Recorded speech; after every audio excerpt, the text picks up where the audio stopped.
한명훈님 이번에 그 총선 제22대 총선에 나서면서 어떤 굳은 결의를 하셨는데요. 거기에 대해서 짤막한 자기 소감 말씀을 부탁드립니다. 제 책에 제가 얼마 전에 출판 기념회를 했는데요. 삶을 바꾸는 힘 절실함이라고 했습니다. 절실합니다. 소개부터 하셔야지. 예. 저는 한병환입니다. 이번 국회의원 선거에서 출마를 하는데 저희 지역구는 되게 유명한 곳입니다. 저희 지역구 현재 국회의원이 설훈 국회의원이에요. 예, 그러면 다 아시겠죠? 네. 거기서 제가 싸우겠습니다. 저는 이번 싸움에서 반드시 이길 수 있다라고 생각합니다. 왜 그러냐면은 준비 많이 했습니다. 준비 많이 했고요. 반드시 이길 수 있습니다. 저를 통해서 들어오실 권리당원분들도 많고요. 저를 도와주시는 분들도 많고, 그래서 이번 싸움 반드시 이겨서 윤석열 정부하고 맞짱 뜨고 싸우겠습니다. 네. 윤석열 선거구가 지금 전국에서 대단히 많은 화제를 일으키고 있습니다. 그래서 비박 의원님도 계시고, 수박 의원님도 계시고요. 그리고 모두 후보 4명이, 민주당 후보 4명이 전부 다, 친명을 주장을 하고 계십니다. 한병환 후보님께서는 특별히 더 우리 당대표님과, 이재명 당대표님과, 긴밀한 관계를 가지고 있다라고, 많은 지역사회 주민들이 그런 말씀들을 하시는데요.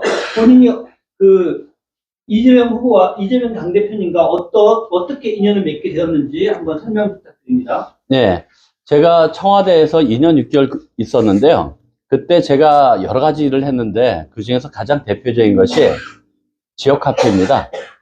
지역화폐 정책을 국가정책으로 전국으로 확대시킨 사람이 바로 접니다. 그래서 부천에 부천페이도 탄생했고요. 여러 지역에 페이들이 탄생을 했는데 그 지역화폐를 만들 때 저를 정말 열심히 도와주셨던 분이 바로 경기연구원의 연구원입니다. 그 당시만 해도 지역화폐에 대해서 관심들이 없었어요. 제가 자료 하나 찾으려고 하면은 그 자료가 어디도 없었어요. 저희 계신 김병조 박사님께서 그 자료를 쭉 주셨는데, 그러면서 제가 이재명 경기도지사님과 이야기를 쭉 나눴습니다. 이재명 대표님 하면은, 이재명 경기도지사 하면 가장 먼저 떠오르는 것이 지역화폐잖아요. 네. 그렇죠? 네. 그 지역화폐를 국가정책으로 전국으로 확대시킨 사람은 한병환이고요.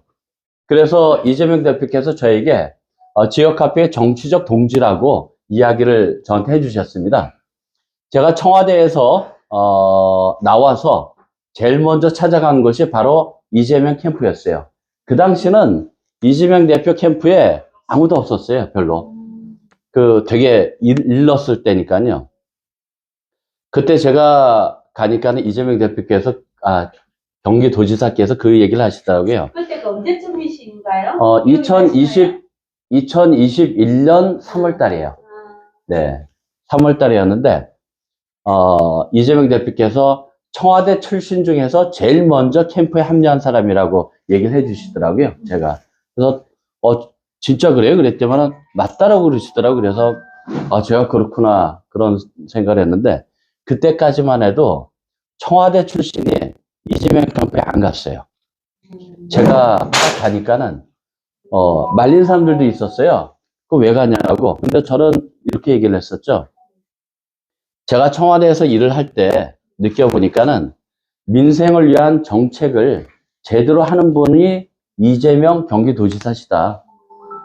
그걸 내가 느꼈다. 그래서 민생에 대한 뜨거운 열정으로 제대로 된 정치를 하시는 분하고 함께 하는 것이 맞지 않겠냐라고 이야기를 했어요.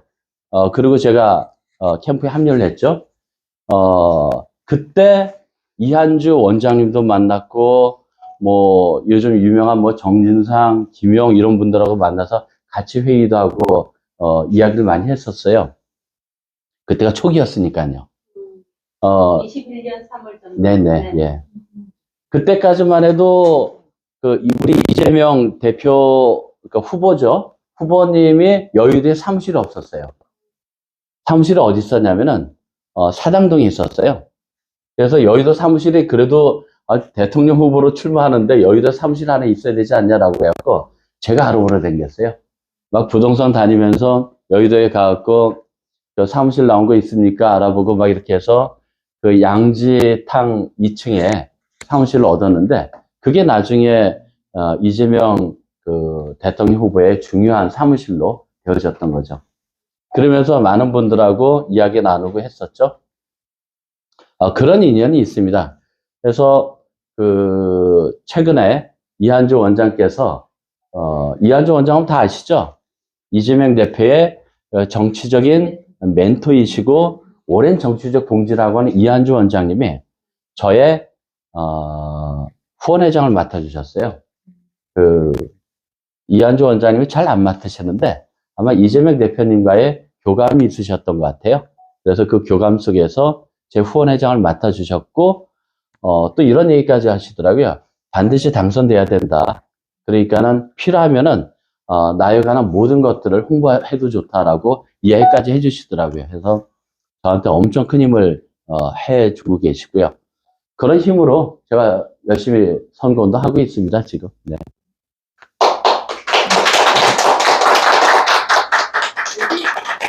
저는 이렇게 생각합니다. 최근에 그런 얘기를 많이 해요. 누구나 다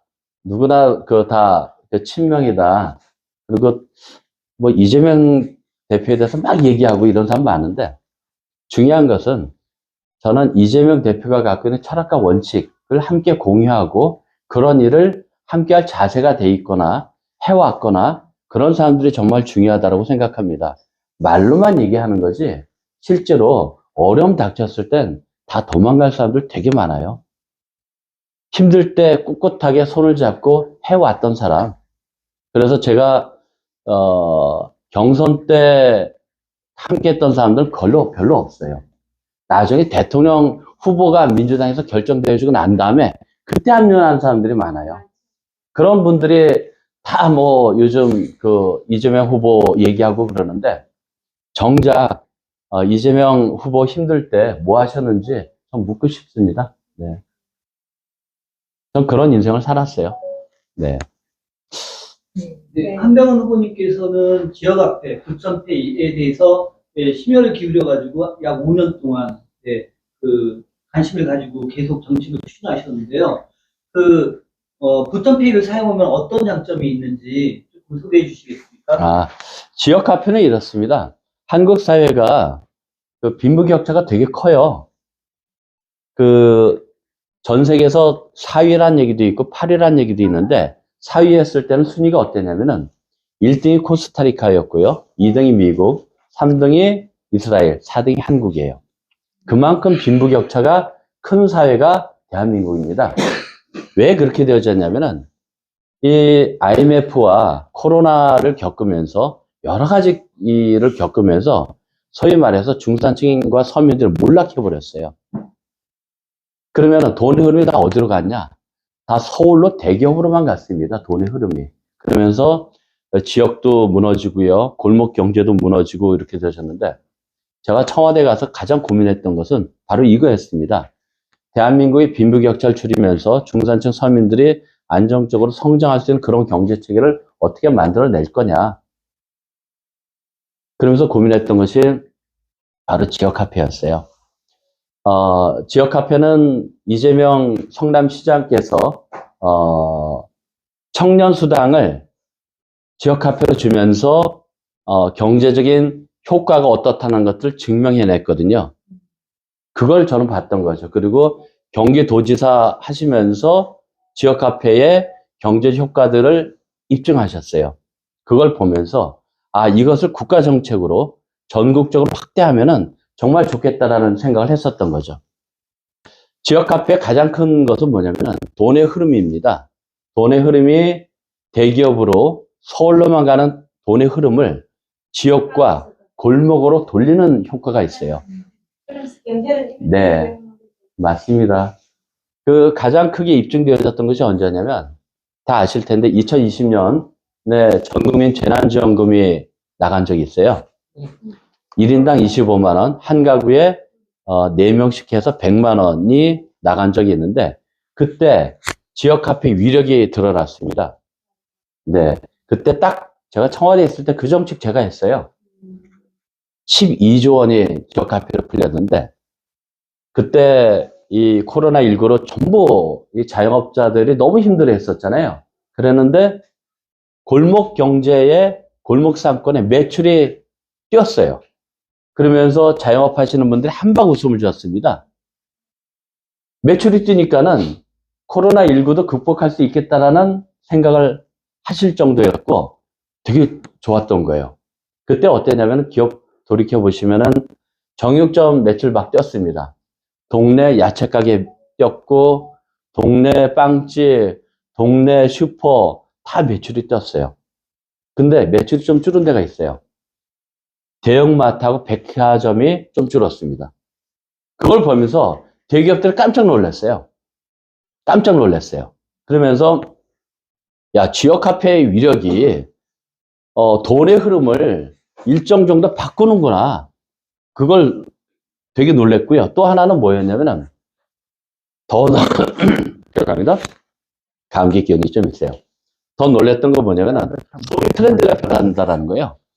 예전에는 소비자들이 전부 대형마트 갖고 한꺼번에 그 대형마트에서 구매를 했는데 이제는 현명하게 그 골목을 재발견한 거예요. 즉 지역 카페를 쓰기 위해서 골목을 다니다 보니까는 골목에 좋은 빵집, 정말 괜찮은 카페도 있고 이런 데가 많다는 걸 발견한 거예요. 그래서 그 소비를 어떻게 하냐면은 야채는 골목에서, 고기도 골목에서, 그리고 모는 대형마트에서 이런 식으로 변화하기 시작했는데 그 소비 트렌드의 변화를 보고 놀랬대요. 그러면서 지역 카페 결사반대로 돌아갑니다. 반대를 해요. 또 하나, 이게 경제적 논리고요. 경제적 이유로 지역 카페에 대해서 반대하는 논리들이 여기서 탄생하고요. 정치적은 또 이렇습니다. 지역 카페 그러면 떠오르는 분이 누구예요? 이재명 대표잖아요.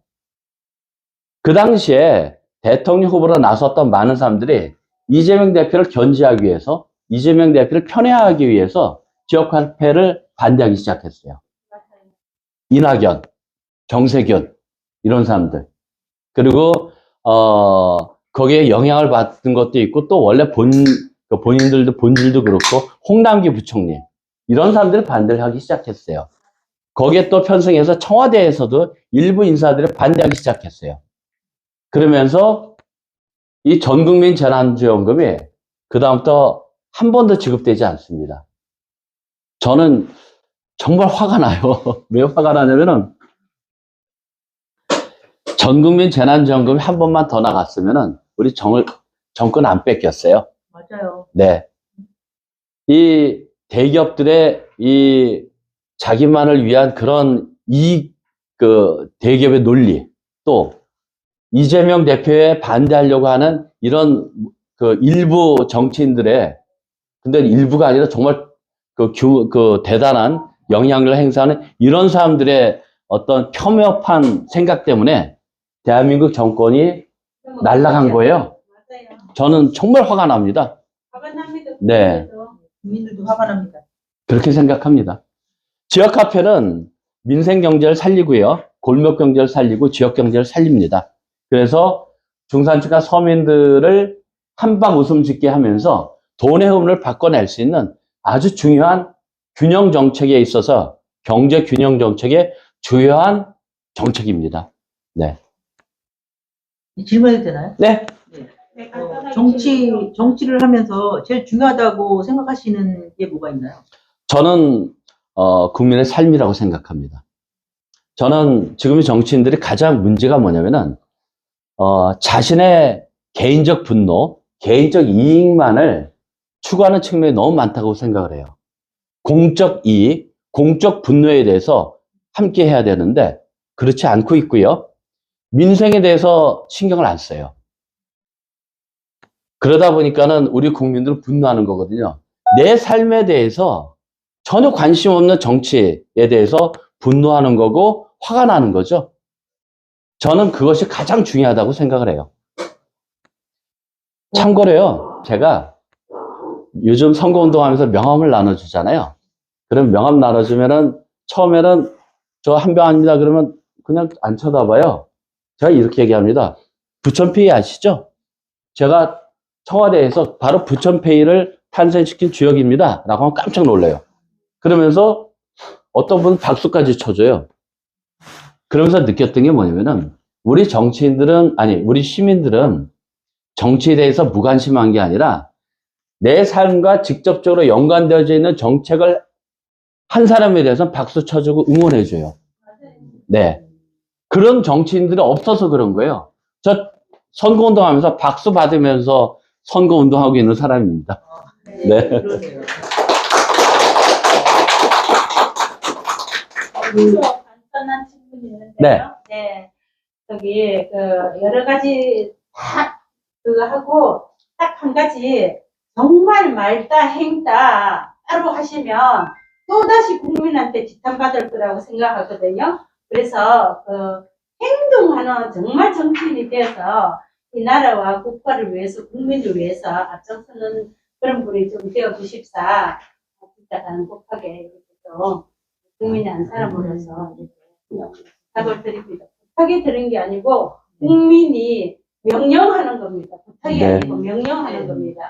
지금 여기 유튜브에 질문이 막 올라오는데 네. 부천페이 만들었다고 그러니까 그러시구나 그러면서 네. 지금 뭐 응원할게요 이런 분들이 계세요. 여기 네. 부천 그러세요? 사시는 분들이 네. 예, 지금 이제 사이트에 네. 사시는 분도 계시고 또 다른 지역에 사시는 분도 네. 계시잖아요. 그랬더니 그러시냐고 막 응원 볼게요 이렇게 댓글 달아주시고 저 때문에 추천을 전국에 있는 그 지역 카페가 탄생을 했어요.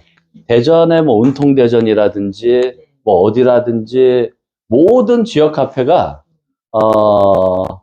제가 청와대에서 그 기재부, 행안부 공무원들 만나서 설득하고 때로는 압박하고 하면서 전국적으로 확대시켜서 탄생한 것이 바로 그러한 지역에 있는 지역 카페입니다. 사실은 이런 지역 활성화가 더 돼서 네. 지금 중산층들이 더 탄탄하게 이 지역 경제고 우리나라 경제를 받쳐주는 네. 디딤돌 역할을 해야 되잖아요. 네. 그래서 밑에서 끌어주고 뭐 재벌들이 어차피 재벌들이니까 그래서 중산층이 사실은 많이 분포되어 있는 지역이 정말 선진국이거든요. 네. 근데 지금 경제가 어려워지면서 중산층이 점점 무너지고 있지 않습니까? 맞습니다. 네, 네. 이런 경제 이 선순환이 잘 돼야지 지역 그 경제도 잘 네. 돌아가야 한다고 생각하거든요. 네. 네. 그럼 맞습니다. 또 이렇게 어떤 생각하시는 거나 정책에 대해서 있으시면 또 한번 말씀 부탁드립니다. 지금 윤석열 정부에서 지역 카페 예산을 전액 삭감했어요. 그러니까요. 네. 맞아요. 전액 삭감했습니다. 0원이에요. 그걸 국회에서 아주 일부인 3천억 정도를 살렸는데요. 오늘 시장 상권 장사하시는 분들 만났는데 거의 죽으려고 그래요. 어떠냐면은 코로나 때보다 더 힘들어 해요. 그러니까요. 코로나 때는 코로나 때문에 어떻게 버텨보신 거예요. 코로나 끝나면 뭐가 될 줄 알고. 희망을 갖고 있었죠. 네. 근데 지금 코로나 끝나고 난 다음에 경기가 나아지질 않거든요. 그래서 지금 가장 위기예요. 지금 자영업자들은 문 닫은 분들도 많지만은 문 닫은 걸 걱정하는 분들이 정말 많습니다. 지금이 가장 필요한 때인데 이때 이 소상공인 자영업자들을 살리는 지역 카페 예산을 전액 삭감한 것이 바로 윤석열 정부예요. 자영업자들 죽으라고 내팽개치는 겁니다. 그러니까요. 근데 국회에서 3천억 살렸는데 2020년도에 지역 카페에 관련된 예산이 1조 4천억이었어요. 3천억은 정말 작은 돈입니다. 살릴 수가 없어요, 지금. 전 분노해요. 지금 이런 상황을. 그리고 그것에 대해서 소위 국회의원들이 막 적극적으로 이런 얘기 하는 사람들도 없어요. 전 화가 납니다. 왜? 자영업자들이 망하면은요, 쫄딱 망해요. 대한민국 자체가 거의 위기에 빠질 정도로 붕괴할 수 있는 위기 상황인데, 거기에 대해서 아무도 얘기를 안 해요. 저는 이렇게 생각합니다. 뭐 갑자기 막 얘기가 많이 이렇게 해도 되나? 예, 괜찮습니다. 아니, 예, 말씀하세요. 괜찮습니다. 시간 얘기하시는 거니까. 저 아까 그 얘기 하셨잖아요. 저보고 잘해라. 네. 그 국민들의 앞하고 뒤가 명령이죠. 달라지면 안 된다. 근데 전 지금 우리 제일 중요한 것이 뭐냐면 민생 살리는 거고요. 그리고 언론개혁, 검찰개혁이잖아요. 네. 못하잖아요, 국회에서. 왜 못한다고 생각하세요? 안 하는 거죠, 못하는 게 아니고. 전 뒤가 구려서 그렇다고 네, 뒤가 생각해요. 구려서 캐비넷에 그 뒤가 저기가 구려서. 많아서 못하는 거죠. 저 재산 25년 전인가? 27년 전에 산 그 소형 아파트 딸랑 한 채 있어요. 저 뒤가 구린 게 하나도 없어요. 네. 그래서 제가 청와대에 있을 때 카드 수수료도 인하했습니다. 카드 수수료 인하하려면은 카드사하고 맞서야 돼요. 맞아요. 그리고 금융위원회하고 맞서야 돼요. 그거 했어요. 저 별로 구릴 게 없기 때문에 당당하게 이렇게 해왔던 거고, 지역 카페 국가 정책으로 전국으로 확대하는 것도 대기업이 꺼려해요. 근데 저 당당히 맞서서 했거든요. 저는 정치는, 행정은 이 국민을 위한, 정말 민생을 살피기 위한 그런 행정해야 되고 따뜻해야 된다고 생각해요. 따뜻한 정치, 따뜻한 행정. 예술입니다. 근데 그거 안 하잖아요. 근데 그거 하라고 만든 건데 뒤가 구려서 그런지 못 하거든요.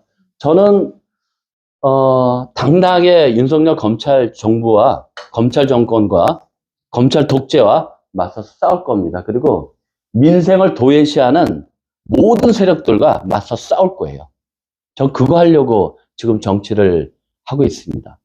정치인들이 막상 국민들이 정치를 뽑고 이렇게 이렇게 투표를 해서 정치인이 당선되면 어떻게 보면은 이게 국가 그 공직으로서의 어떻게 보면 봉사를 할 마음으로 나오시는 거잖아요. 다 초심은 다 봉사하겠다, 국민들을 위해서 살겠다 이러는데 막상 그 배지를 달고 나면 그런 거랑 좀 거리가 멀게 이렇게 어떻게 보면은 공직자로서 이렇게 그 국민들을 위해서 봉사하겠다는 봉사하는 마음으로 정치인들이 나서야 될 것 같아요. 그런데 막상 당선이 되면 그거랑 좀 거리가 멀게 그렇게 한다고 그런 생각이 좀 들거든요. 그래서 어떤 거를 이렇게 그 공직자로서 많은 그 결정권이 있고 그 권력도 생기지만 그 권력을 국민들한테 봉사하는 마음으로 이렇게 써주셨으면 좋겠습니다. 이재명 대표께서 그런 얘기를 하셨잖아요. 성남시장 시절에, 그리고 경기도지사 시절에 한 사람의 공직자가 독하게 마음 먹으면은 세상을 바꿀 수 있다라고 그랬어요. 예. 그리고 행정은 따뜻해야 돼요. 즉, 우리 주변에 힘든 분들 너무 많잖아요. 믿고 의지할 데가 없거든요. 거기서 행정은 해줘야 되는 거거든요. 정치가 해줘야 되는 거고. 근데 그렇지 않잖아요. 저는 그래서 한 사람이 독하게 마음은 세상을 바꿀 수 있다고 생각하고요. 그래서 제가 지역 카페를 전국적으로 국가 사업으로 확대시키고 카드 수수료 인하했잖아요. 이거 많은 분들이 그러시더라고. 대단한 일이라고. 이 실질적으로 일을 해본 사람은 그 이재명 대표께서 그렇게 얘기하셨어요.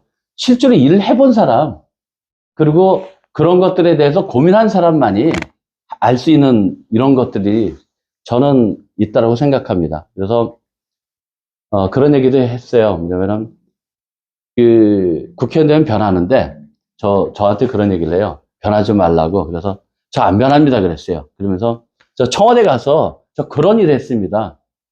청와대를 경력 삼아서 대기업으로 간 사람들도 일부 있는데 저는 청와대에서 맞서서 싸우면서 그러한 일을 한 사람입니다. 그러다가 저 구하라사까지 걸렸었어요. 그래서 입이 완전히 돌아갔었어요. 근데 너무 아침 6시 출근해서 9시까지 죽으라고 일했어요. 왜? 그게 국민의 명령이었으니까는. 그러다 어느 날 갑자기 아침에 딱 일어나니까 입이 확 돌아가 있더라고요. 그래서 진짜 그때는 눈물 펑펑 쏟았어요. 지금 많이 회복됐는데 아직도 좀 흔적들이 좀 남아 있어요. 네. 그리고 어떤 그 댓글 하신 분이 지역 화폐를 이렇게 쓰는데 그 자영업자들이 그 현금화하는데 어려움이 있대요. 그게 쓰는 사람도 편하고, 자영업자들도 좀 편하게, 그거를 좀, 그런 게 편하게 해줬으면 좋겠다. 왜냐하면, 그거를 온누리 상품권이나 뭐 이런 거를 받으면, 그걸 현금화하기가 조금 어렵지. 어려운가 봐요. 지역 어쨌든 카페하고 지금 오늘의 그런 상품권은 질문이 좀 올라왔어요. 달라요. 그래요? 예, 다릅니다. 오늘의 상품권하고 네. 지역 카페하고 다른데 아마 거의 혼용되어진 것 같은데 지역 카페는 현금으로 하는 것이 전혀 어려움이 없습니다. 지역 화폐는? 네. 아, 그래요? 예. 온누리 상품권은 한정 기간이 조금 걸리거든요. 약 2주에서 3주 정도 걸립니다. 그런데 지역 화폐는 바로 되기 때문에 은행에 가서 한전시키면 은행에 가서 바로 현찰이에요. 네. 지역 화폐는 네. 그런데 온누리 상품권 오늘의 상품권은 오늘의 상품권은 상품권이에요. 말 그대로. 예, 예. 온누리 상품권하고 지역 화폐를 많이 헷갈리시는데 온누리 상품권은 전통시장, 특히 그 전국적인 차원에서 그 전통시장에 쓰라라는 것이고 지역 그럼 이거는 화폐는 여기 네. 지역에서만 쓸 수 있는 그렇죠. 거예요. 예. 네. 그렇기 때문에 지역 화폐는 구체적인 정책의 어떤 지역과 대상이 정해져 있는 거고요. 온누리 상품권은 그 부산이든 어디든 아, 예. 서울이든 그렇죠. 아무 데나 전국에서 다 쓸 수 쓸 있는 거예요. 거고. 그렇기 때문에 네. 온누리 상품권보다 지역 화폐의 정책적 효과성 그리고 타겟팅 이것이 훨씬 더 크다라고 말씀드릴 수 있습니다. 그렇죠. 네. 근데 이제 사실 그 지역을 우리 발전하기 위해서 김병조 박사님이 경기 연구원에 있을 때 네네. 이런 얘기 해도 돼요? 그 경기 연구원에 책임 연구원으로 계셨는데 네네. 제가 청와대에 있을 때 기재부, 행안부하고 때로는 설득도 하고 싸울 때 네. 자료가 필요하잖아요. 그 자료 대한민국 어디에도 없어요. 딱 있는데 하나예요. 이재명 경기도지사의 경기연구원에만 그 자료가 있어요. 그래서 그 자료를 제가 요청했었는데 그것을 총괄하셨던 분이세요. 그래서 그 지역 카페에 대해서 또 남다른 애정이 갖고 계신 분이시죠. 마지막 질문 하나 하겠습니다. 네. 부천 지역에 이제 많은 그 주민들이 관심을 가지고 있고 또 오늘 유튜버 선생님들이 11분이나 와주셨는데요. 너무 감사드리고 우리 한병은 후보님께서 부천 지역 그 유권자분들한테 인사를 좀 해주셨으면 좋겠습니다. 네. 도와주십시오. 저 절실합니다. 반드시, 일하고 싶습니다. 도와주세요. 저는 민생경제 살리는 일 정말 열심히 하고 싶습니다. 그거 하고 싶어서 지금 이렇게 열심히 뛰고 있습니다. 그리고 윤석열 정권과 맞짱 뜨겠습니다. 검찰개혁, 언론개혁 정말 하고 싶습니다. 박수. 도와주세요.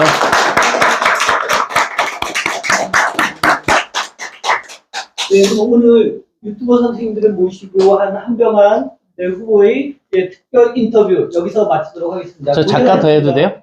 네. 제가 살았던 과정이 이렇습니다. 제가 옛날 얘기긴 하지만 제가 학생운동 하다가 감옥 1년 징역 살았고요. 부천에 오게 된 것이 노동운동 하러 왔어요. 그래서 빠오 공장 잘 모르실 텐데 먼지 되게 많아요. 빠오 공장, 프레스 공장, 사출 공장에서 일을 했고요. 시민운동할 때는 신문 배달했어요. 신문 배달 한 3년 했습니다, 제가. 나중에는 결혼해갖고 애까지 있는데 신문 배달 3년 했고요. 나중에는 신문 이렇게 딱 하면은 딱딱 꽂힐 정도로 그 정도까지 달인이라고 하죠. 그렇게 했고요. 시의원을 했는데 무보수 명예직으로 3번을 했습니다. 아, 그렇군요. 네. 그 월급 없이 했었어요. 네. 부천에서 시의원 3번 했었고요. 저는 살면서 제가 살았던 것이 개인적 이익이나 개인적 분노보다는 공적 이익과 공적 분노를 하기 위한 그런 부분들로 살아왔어요. 태생이 그런 것 같습니다. 그러다 보니까는 여러 가지 험난한 것들도 많이 겪었는데 지금도 그런 마음입니다. 그러한 마음으로 살아왔고 그러한 자세로 살고 있고요. 청와대에서도 그런 마음으로 악착같이 일을 했고요. 제가 그런 일 하고 싶습니다. 이재명 대표께서 그런 얘기를 하셨어요. 정말 일할 수 있는 사람 많지 않다라고.